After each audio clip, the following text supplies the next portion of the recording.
नमस्कार। आज हम देखेंगे कि भारतीय समाज के अतीत और वर्तमान में सातत्य क्या है। हमने पहले भी इस चीज़ को देख रखा है। भारतीय संस्कृति एक अति प्राचीन संस्कृति है और दुबे के अनुसार ये प्राचीन होने के साथ साथ जटिल भी है और इसका इतिहास हजारों वर्षों का इतिहास माना जा रहा है और इतिहासविदों ने लगभग पिछले 5000 वर्षों का इतिहास लिपिबद्ध किया है। ऐतिहासिक परिप्रेक्ष्य में संस्कृति विकास के आधार पर भारतीय समाज को हम 4 कालों में विभाजित कर रहे हैं: प्राचीन काल, मध्यकाल, आधुनिक काल एवं समकालीन काल। प्राचीन भारत का लगभग 4000 वर्ष का इतिहास एवं दीर्घकालीन सांस्कृतिक विकास की प्रक्रिया को प्रकट करता है, जिसमें भारतीय समाज की मूल परंपराएं पूर्ण रूप से विकसित हुई हैं। वैदिक संस्कृति के इसी युग में भारतीय सामाजिक संरचना की संस्थागत आधारशिलाएं एवं वैचारिक मान्यताएं भी विकसित हुई हैं। वर्ग व्यवस्था, आश्रम व्यवस्था, जाति व्यवस्था, पितृसत्ता, लिंग विभेदीकरण तथा ग्राम प्रधानता भारतीय संस्कृति की प्रमुख संस्थागत आधारशिलाएं हैं। धर्म, कर्म, पुनर्जन्म, पुरुषार्थ एवं समांतर विश्व इसकी प्रमुख वैचारिक मान्यताएं हैं। मध्यकाल तथा आधुनिक काल में संस्थागत आधारशिलाओं में काफ़ी परिवर्तन हुआ, परंतु इसका महत्व किसी न किसी रूप में समकालीन भारतीय समाज में भी पाया जाता है। इससे पूर्व की भारतीय संस्कृति के विकास का वर्णन किया जाए, यहाँ यह कहना आवश्यक प्रतीत होता है कि भारत की भौगोलिक परिस्थिति ने इसके इतिहास के निर्माण में निर्णायक भूमिका निभाई है। के.एम. पाणिकर के शब्दों में भारत के भूगोल, इसके प्राकृतिक संकुल, इसके पर्वतों और नदियों ने किसी अन्य देश की अपेक्षा भारत के इतिहास को कई अधिक मात्रा में प्रभावित किया है। दक्षिणी भाग में एक पठार हिस्सा है जो 3 तरफ से हिंद महासागर से घिरा हुआ है। पश्चिम में अरब सागर एवं पूर्व में बंगाल की खाड़ी के नाम से ये महासागर भारत के समुद्री महत्व को अति प्राचीन काल से बनाए हुए हैं। इसी भांति प्रारंभिक काल से ही भारत एक पृथक भूभाग रहा है, जिसने उसके निजी जीवन एवं सभ्यता के विकास में बहुत योगदान दिया है। भारत का विशाल आकार इसे उपमहाद्वीप की संज्ञा दिए जाने की तर्कसंगत बनाता है। भारतीय समाज के इतिहास का उपयुक्त काल विभाजन सर्वमान्य नहीं माना जा रहा है कि प्राचीन भारत, मध्यकालीन, आधुनिक, समकालीन।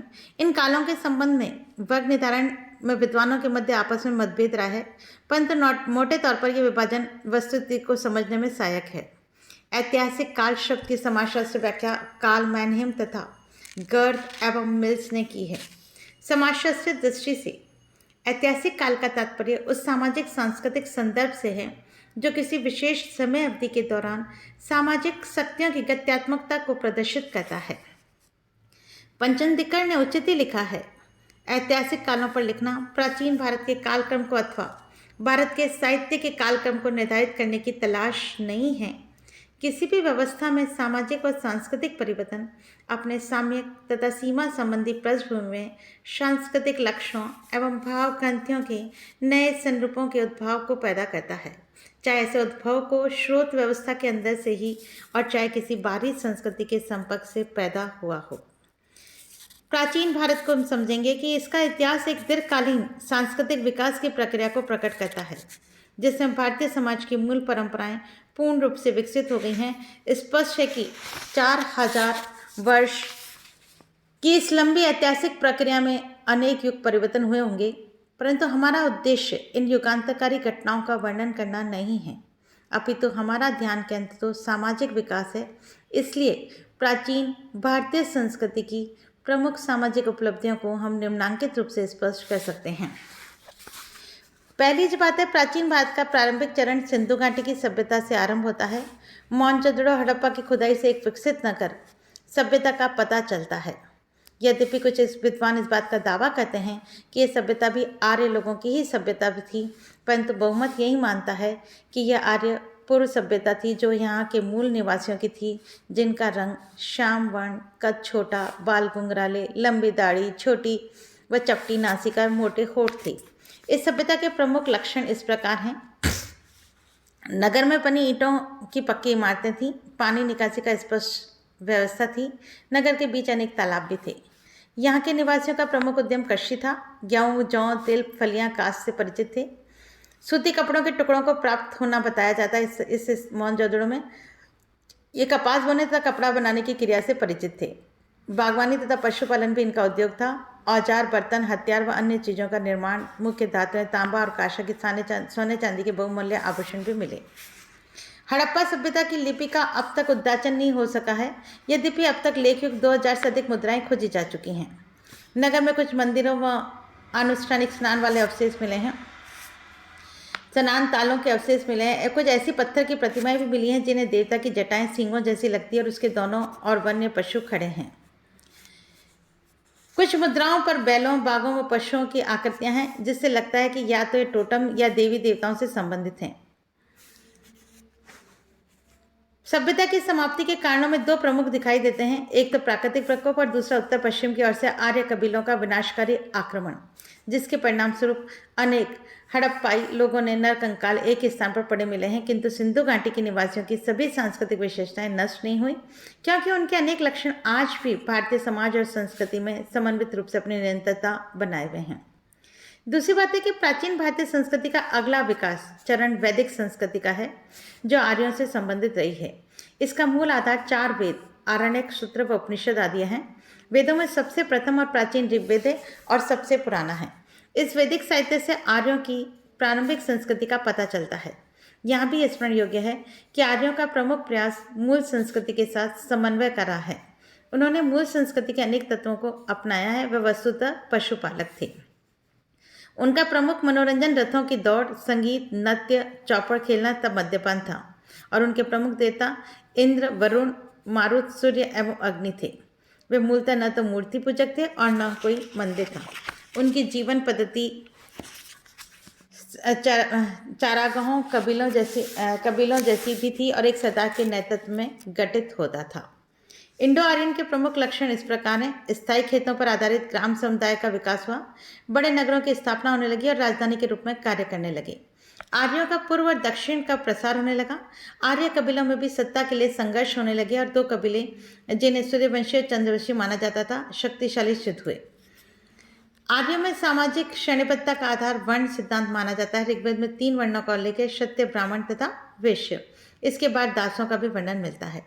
आर्य पितृसत्तात्मक थे और पुरुष प्रधान भी थे।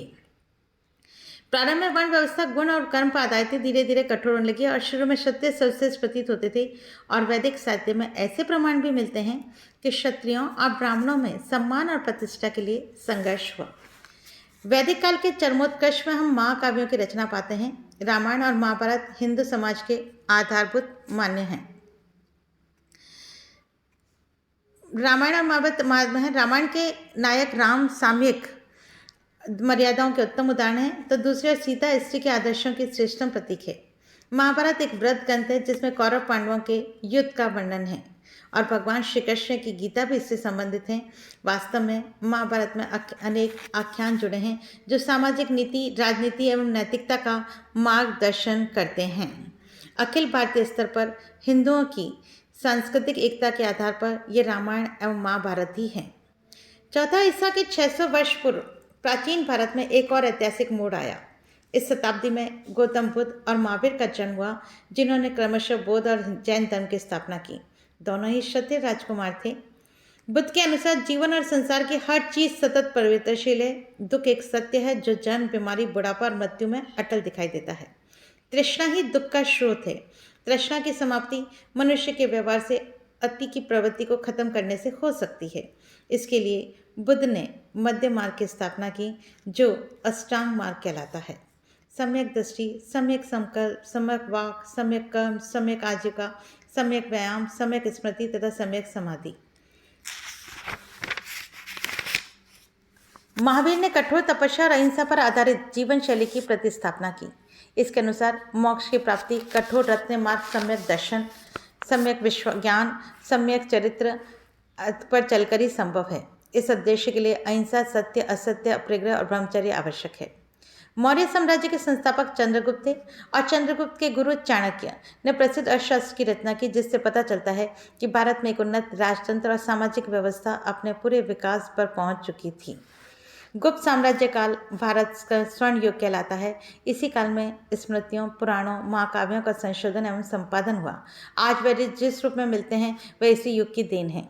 इस युग में वैज्ञानिक उपलब्धियां भी देखने को मिलती हैं और ये उपलब्धियां गणित, खगोल, चिकित्सा और रसायन जैसे क्षेत्रों में विशेष रूप से हुई है। पंचांग का भी विकास इसी क्षेत्र में हुआ था।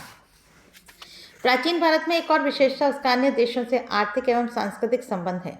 सुदूर अतीत में भी भारत के बहुत से दूसरे देशों के साथ संबंध होते थे और सदियों के दौर में से संबंध विकसित और पुष्ट होते चले गए, और जिसके परिणाम स्वरूप हमारी भारतीय संस्कृति का अन्य जातीय सांस्कृतिक क्षेत्रों में प्रवेश हुआ और पारस्परिक समृद्धिकरण की प्रक्रिया का आरंभ हुआ। प्राचीन भारत की उपलब्धियों के साथ साथ कुछ असफलताएं भी जुड़ी हुई हैं।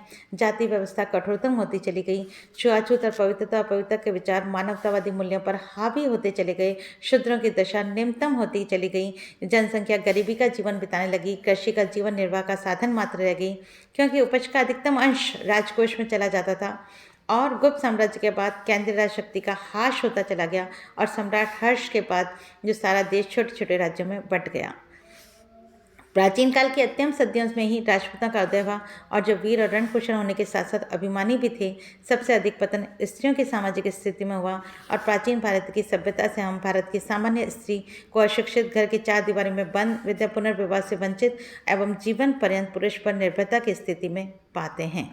और यही नहीं, मंदिरों में सैकड़ों देवदासियां रखने की प्रथा भी विकसित हो गई, जो कहने को तो देवता से विवाहित थीं, परंतु वास्तव में वेश्या का जीवन व्यतीत कर रही थीं।